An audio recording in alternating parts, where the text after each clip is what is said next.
I never imagined I'd be writing this, but my stepmom Belinda's betrayal has left me with nowhere else to turn. 3 years ago, my father was diagnosed with terminal cancer, and it devastated our family. My mom had passed away in a car accident just 2 years prior, and my dad was still reeling from her loss when he met Belinda. At first, she seemed to be his saving grace, but she was anything but. What we thought was a spark of hope turned out to be calculated manipulation, and, in the end, I was the only one standing between her and everything Dad worked for. Belinda, 48 farads, swooped in right when Dad, 55 was at his lowest. My brother Jake, 25 and I, 28 farads, did everything we could to support him, taking shifts to ensure he ate and kept up his routine. But grief weighed on him heavily. He stopped working, spent most of his days in Mom's garden, and just stared into space. Finally, we suggested he try grief counseling to help him work through his pain. That's where he met Belinda.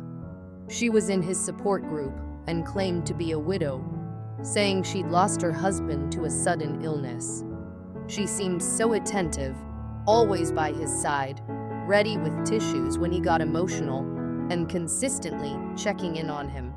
In hindsight, it was clear how targeted her actions were.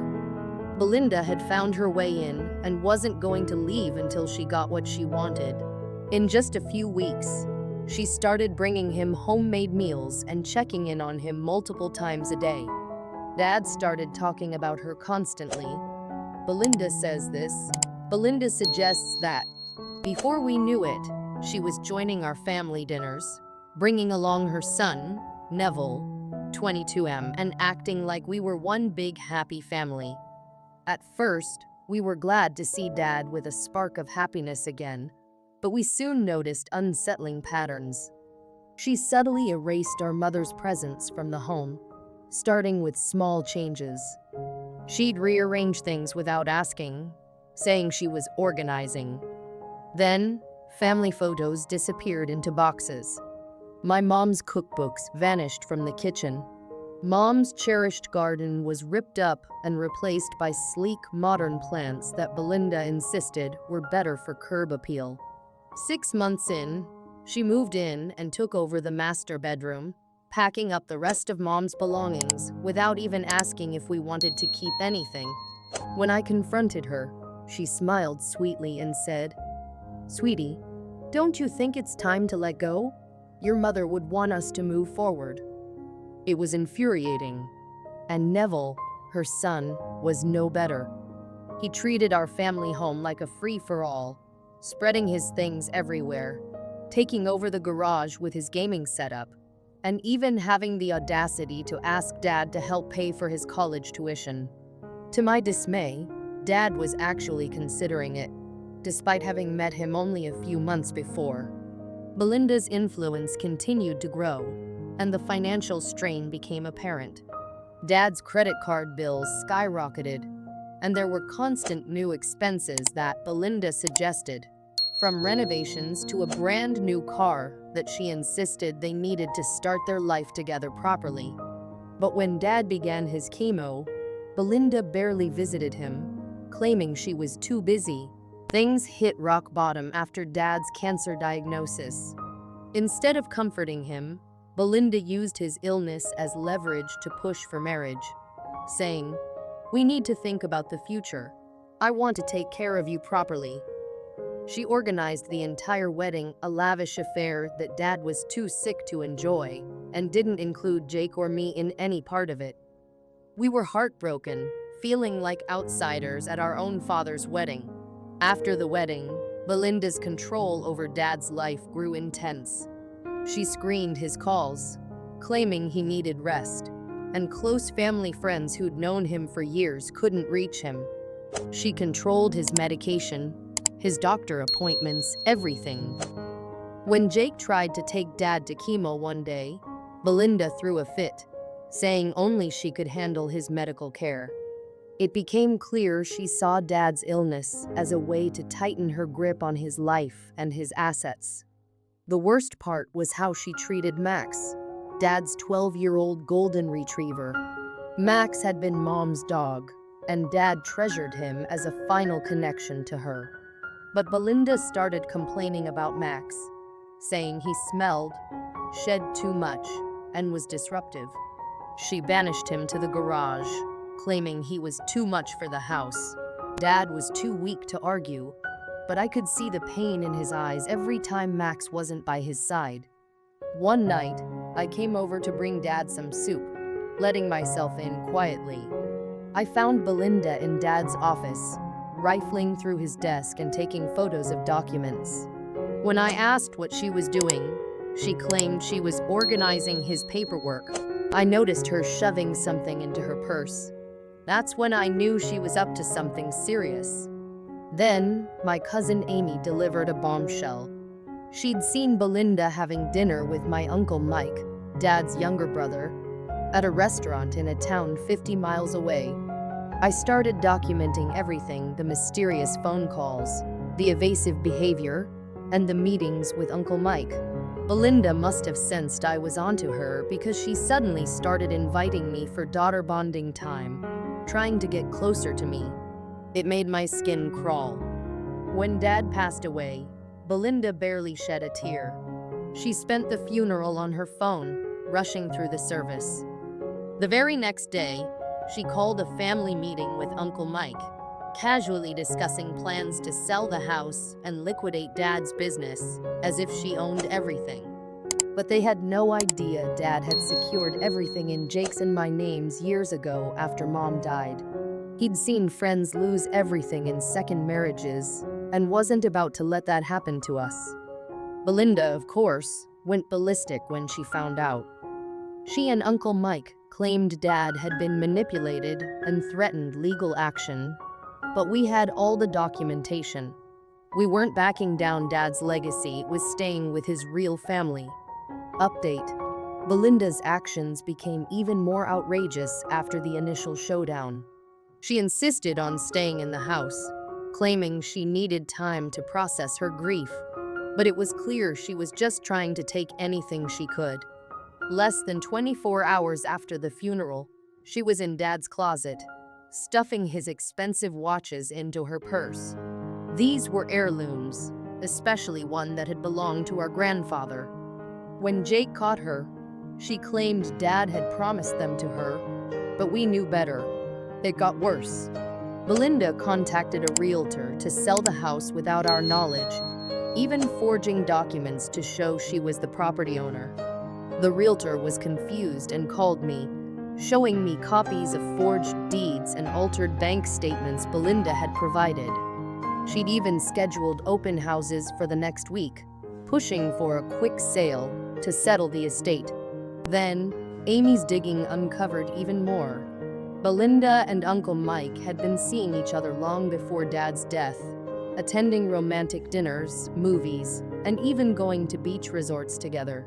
Social media posts showed them on vacations, and in some, Belinda wasn't wearing her wedding ring. When we confronted Uncle Mike, he tried to play it off as supporting a grieving family member, but Belinda slipped up. I overheard them discussing their plan to contest Dad's estate by claiming he wasn't mentally competent when he transferred everything to Jake and me. Belinda laughed, saying she could easily get Dad's old doctor to say the cancer had affected his judgment. It made me sick. Dad's laptop held one final piece of evidence.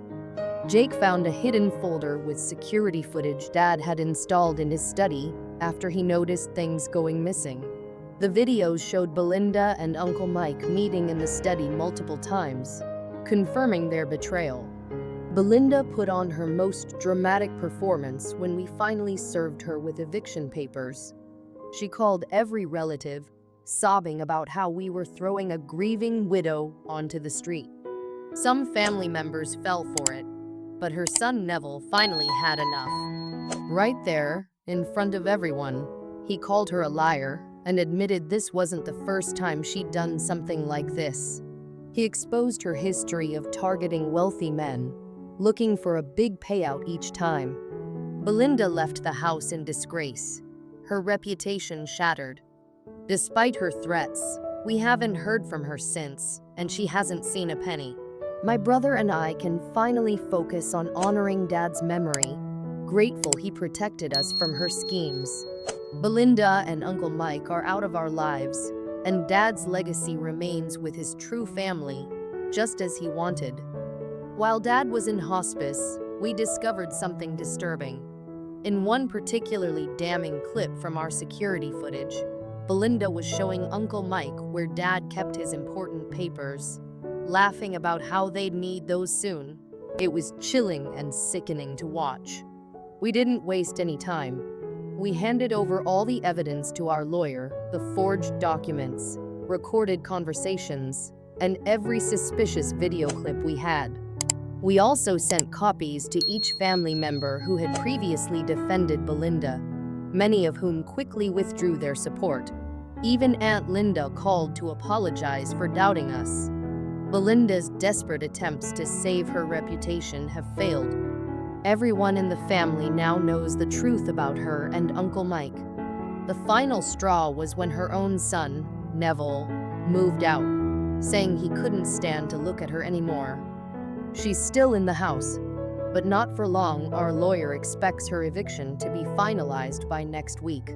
For now, I'm documenting everything, just in case she tries to pull something else. I think Dad knew about her betrayal before he passed, but he never got to see her face justice. We're making sure that happens for him.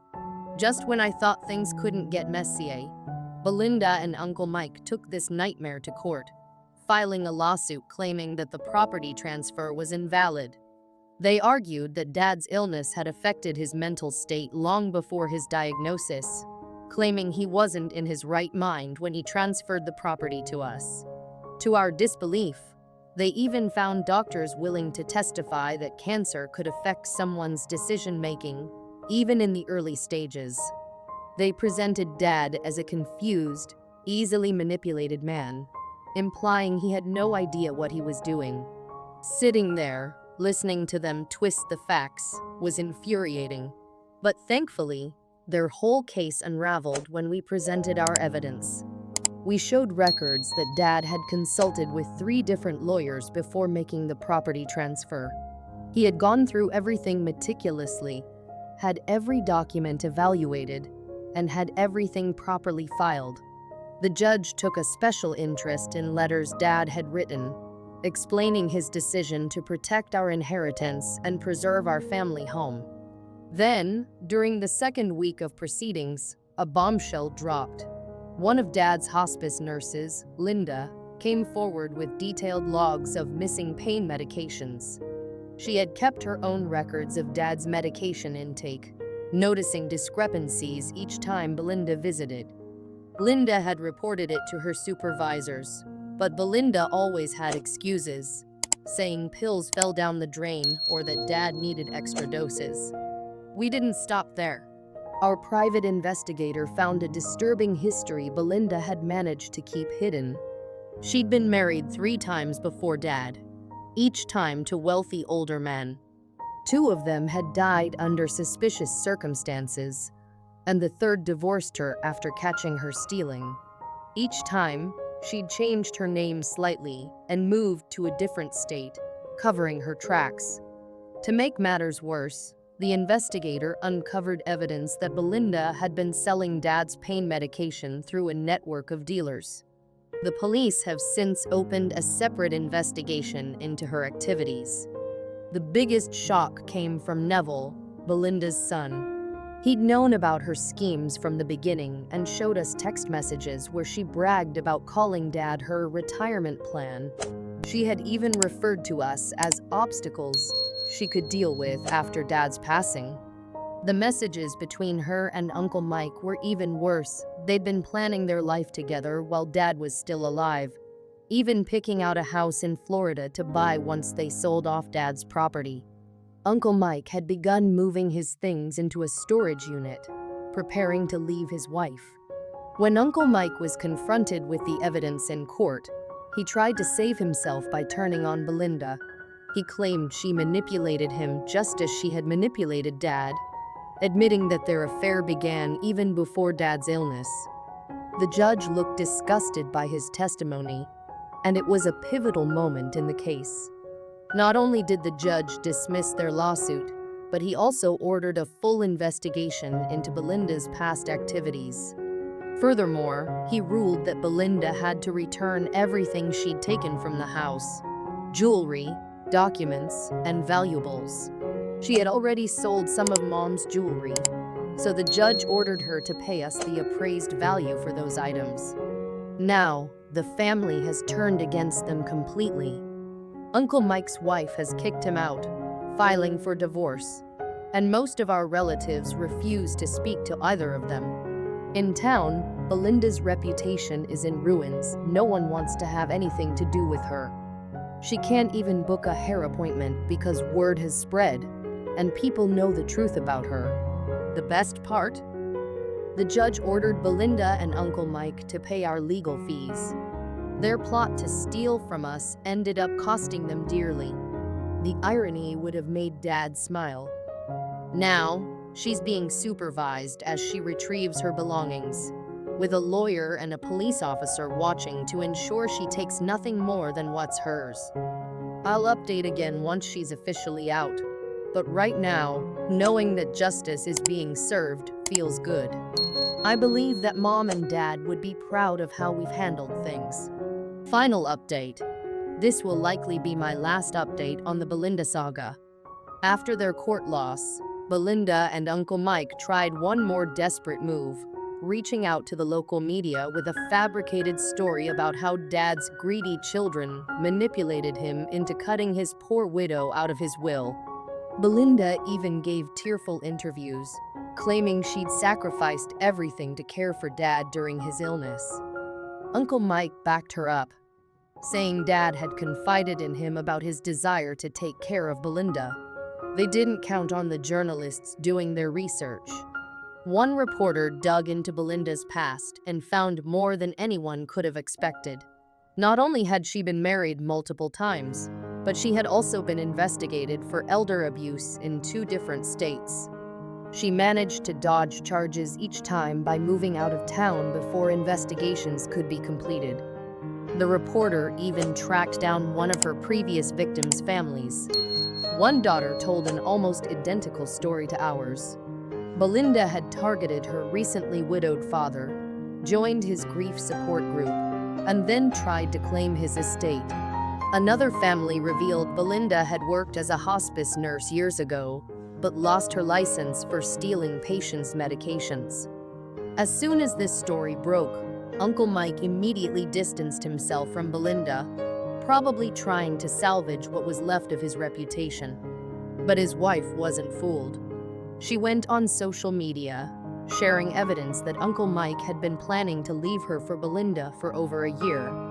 The backlash was swift, and soon no one wanted to associate with either of them. Belinda's response was as vindictive as expected. Last week, our security cameras caught her trying to break into our house at 3am. She had cans of paint and some kind of acid, clearly planning to destroy what she couldn't have. The police arrived before she could do any damage, and she's now facing criminal charges for attempted vandalism. But the most satisfying part came from an unexpected source: her son, Neville. He finally spoke to the police, sharing years of documentation on Belinda's schemes, including recordings of her bragging about targeting wealthy widowers. He had kept quiet out of guilt and fear, but seeing her try to ruin our family pushed him to act. The criminal investigation into Belinda's past is ongoing, with potential charges in multiple states. Uncle Mike isn't faring any better. He's living in a cheap motel after his wife kicked him out, and he lost his job when his employer found out about his role in everything. As for us, we're finally getting our lives back. We're restoring the house, putting Mom's photos back on the walls, and fixing the garden. Even Max, our old dog, seems more at ease. We found Dad's journal while cleaning his study, where he wrote that he was aware of Belinda's and Uncle Mike's intentions, but kept quiet to protect us. He knew that if he confronted them, they might challenge the property transfer. So he chose to keep the peace to secure our future. Sometimes I feel guilty for not protecting him better. But then I remember his words. My children are stronger than they know. They'll handle whatever comes. Dad was right. Belinda and Uncle Mike are out of our lives, and the house remains in the family just like he wanted. Justice might take time, but it arrives eventually.